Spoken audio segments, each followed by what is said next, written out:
In 1969, a new parent company took control of Gibson, and within a few years, the guitars drawing the most complaints from working musicians were also some of the most expensive electric guitars money could buy. That ownership lasted until 1986, and collectors today still refer to the guitars built during that stretch by a specific nickname, one that has nothing to do with how much they cost when they were new. The price never dropped to match the reputation the guitars were earning on the factory floor. It stayed exactly where Gibson had always priced its instruments, on the same shelf as the guitars that came before the change in ownership and the ones that came after it. If you love content that traces where a guitar's price tag actually comes from, instead of repeating what the catalog copy says, hit the subscribe button because it helps these videos reach players who are tired of paying for a reputation instead of an instrument. Before 1969, Gibson had spent 2 decades building a reputation that Fender, for all its success, never quite matched in the same way. Under Ted McCarty, who ran Gibson as president through most of the 1950s and into the 60s, the company introduced nearly every instrument that would define that reputation. The Les Paul Standard, including the 1959 Burst that collectors still treat as a benchmark, the SG, the ES335. These were instruments built with hand-fit neck joints, single pieces of mahogany running the length of the neck, PAF pickups, patent applied for, humbuckers wound by hand to no fixed specification, which is part of why every one of them sounds slightly different, and a level of finish work that justified sitting at the top of the price list. A player paying Gibson money in 1965 was paying for something specific. The joinery and wood selection that came with hand labor, a mass production shop in Fullerton, California, wasn't set up to match at the same price point. That was the deal, and for most of the 1950s and 60s, the guitars backed it up. Even musicians who preferred the sound of a Stratocaster generally agreed that a Gibson felt like the more expensively built instrument, because it was, and dealers of the era priced accordingly, without much argument from anyone buying. Then, Gibson was sold. The buyer was a newly formed conglomerate that took the name Norlin, built from the merger of an American holding company and a South American industrial partner. And Norlin's portfolio said everything about how it viewed the business it had just bought. Alongside Gibson, Norlin owned organ and piano manufacturers, all run out of the same corporate offices, working from the same spreadsheets and the same distance from the factory floor. Guitars, to this new ownership, were not a craft. They were a product line with a margin that could be improved, the same way an organ line could be improved, by a management team that had never necessarily built either one by hand. It is worth noting that Fender had gone through almost exactly the same transition 4 years earlier when CBS bought Fender in 1965, and many of the same complaints, corporate indifference, cost-cutting on materials, declining fit and finish, followed that acquisition too. Gibson's version just lasted longer and went further. Over the next several years, a series of changes rolled through the Gibson catalog, and almost every one of them shared the same underlying logic: reduce the labor and material cost of building a guitar without reducing the price of selling one. The neck was the clearest example. Gibson had always carved its necks from a single piece of mahogany, a method that used more of each log and required a steadier hand to shape correctly. Starting around 1969, that gave way to a 3-piece neck, laminated from separate blanks glued together. It used less premium wood per instrument and was more forgiving to produce at volume, since a laminated blank is less likely to warp or split than one long cut of solid timber. Around the same time, a small reinforcing ridge called a volute appeared where the neck meets the headstock, and the long neck tenon that had anchored the neck into the body since the original Les Paul was shortened, first gradually and then more aggressively by the mid-1970s, in a version players still refer to today as the transitional tenon. Even the two-nomatic bridge, one of the hardware innovations McCarty's Gibson had introduced in the 1950s and a standard fitting across the range, began appearing in cheaper variants as the decade wore on. The body changed too. Instead of a solid mahogany back, topped with a single carved or book-matched maple cap, Norlin-era Les Pauls were often built as what collectors now call a pancake body, a thin layer of maple sandwiched between 2 slabs of mahogany, sometimes with the back itself pieced together from 3 or 4 sections rather than one wide board. It was a way of using smaller, cheaper cuts of timber and gluing them into something the size of a guitar body. None of this was hidden from buyers exactly, but none of it was advertised either. The catalog language stayed the same, but the construction underneath it did not, and a player shopping by brochure alone had no way to know the difference. The results were felt before they were measured. Les Pauls from this era routinely weighed 9, 10, sometimes 11 or 12 pounds, well past the roughly 8 pounds a Fender Stratocaster carried at the same moment on the same rack. Some players came to believe the extra mass improved sustain, and a few Gibson defenders still make that argument today, but nobody has ever argued it was intentional engineering, rather than a side effect of gluing together whatever offcuts were on hand. Finish quality became inconsistent too, especially after Gibson opened a second factory in Nashville in 1974 and ran it alongside the original Kalamazoo plant for several years, with the newer facility taking longer to match the older one's fit and polish. The final guitars built exclusively in Kalamazoo before that facility closed became known among collectors as the Kalamazoo Award models, a last run of instruments that plant workers effectively built for themselves as the factory wound down, and they are, almost without exception, beautifully made, which says something about what the workers knew how to do when the spreadsheets weren't driving the decisions.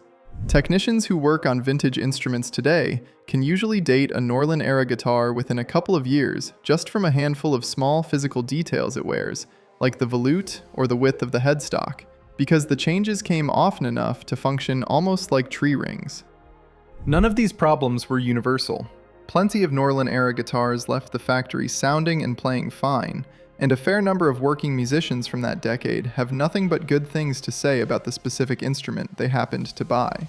But the pattern, documented by generations of guitar techs and by the players who owned these instruments when they were new, rather than as 40-year-old collectibles, was consistent enough that the era earned its own nickname among Gibson collectors, and not an affectionate one.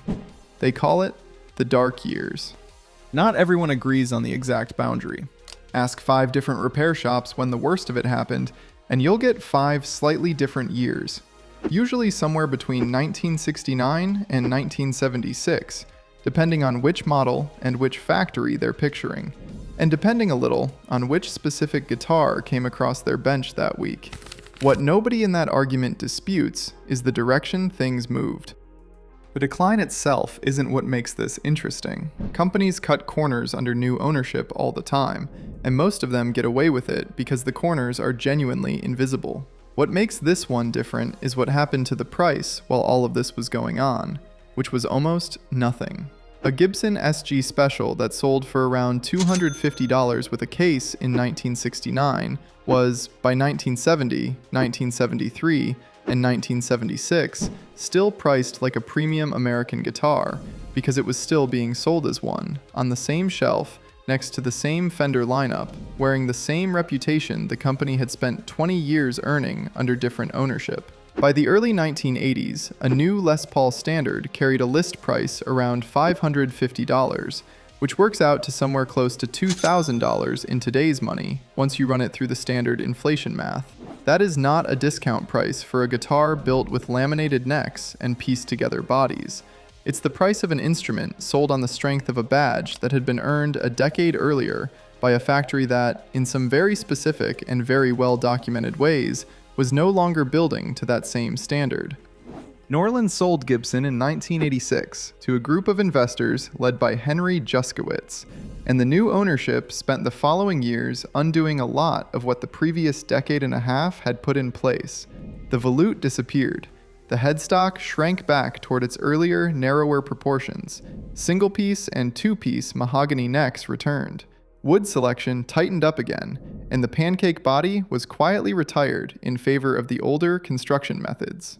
By most accounts, including from players who lived through both eras on the same instrument, build quality genuinely recovered over the course of the late 1980s and into the 90s, and the company leaned into that recovery hard in its own marketing, framing every reversal as a return to the standard the brand had supposedly never really left. Gibson's subsidiary Epiphone, which had been making more affordable versions of the same design since the acquisition, continued filling out the lower end of the range, while the main line repositioned itself upward. And the price kept climbing anyway, well past what a quality recovery alone would explain, and well past inflation. Gibson didn't do this in isolation, and Fender makes an unusually clean comparison to check it against. Fender's American-made Stratocaster, priced against the same 1980 benchmark and adjusted for inflation using the same math, should be listing today for somewhere around $2,400. It doesn't. Fender's current production Stratocaster lists for meaningfully less than that, which means that over the last 4.5 decades, Fender has actually let its own flagship model's price fall behind inflation rather than outrun it. The Telecaster, the model Fender has always positioned a notch below the Stratocaster in its own lineup, tells the same story even more plainly. Adjusted for inflation, a new American Telecaster is more affordable today than it has been at almost any point in the model's history. Gibson's Les Paul Standard, run through the identical calculation, should land in roughly the same neighborhood, somewhere around $2,400, if price had simply tracked the cost of living the way Fender's did. Instead, it lists for close to $3,500, well over $1,000 above where inflation alone would put it. Set those two numbers side by side, and the shape of the thing becomes clear. Two companies, two flagship electric guitars, built for the same working musician, sold through the same stores, priced within shouting distance of each other 50 years ago. One company held its pricing close to what inflation would predict on its own. The other company, the one with an actual, well-documented, brand name era of declining build quality sitting in its own history, is the one that pulled furthest away from that baseline and pulled away in the expensive direction. That's the inversion. It isn't that today's Gibson guitars are bad, because by most measures they aren't. It's that Gibson's own history removes the excuse for treating price as a stand-in for build quality. If price had ever reliably tracked what's actually inside the case, the Norlin years should have been the cheap years. A 3-piece neck glued from laminated blanks costs less to produce than a single mahogany blank cut from a wider log.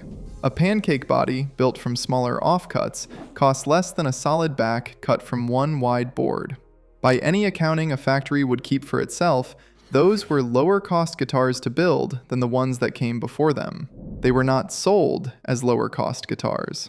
They were sold at the premium the brand had earned in the 1950s, because the thing being sold was never strictly the neck or the body. It was the name stamped into the headstock, and the name does not get cheaper just because the guitar behind it does. There's a quiet irony sitting inside Gibson's own current catalog, if you know where to look. The historic reissue line and the custom shop, built to replicate the pre-Norlin Les Paul as closely as modern manufacturing allows, sells the long neck tenon and the one-piece neckback to buyers as the premium option, on guitars built decades after the era that handed those same specs out standard, for free, to anyone who walked into a music store with enough cash. The custom shop even reissues the PAF-style humbuckers as a selling point, pickups wound to the same loose tolerances that were simply standard practice before 1969. The vintage market has quietly confirmed this for decades in its own backhanded way. A Norlin-era Les Paul, the exact instrument collectors will tell you by name to avoid, still routinely sells today for several times what most brand new guitars from other manufacturers cost, purely because it says Gibson on the headstock and was built before a certain year.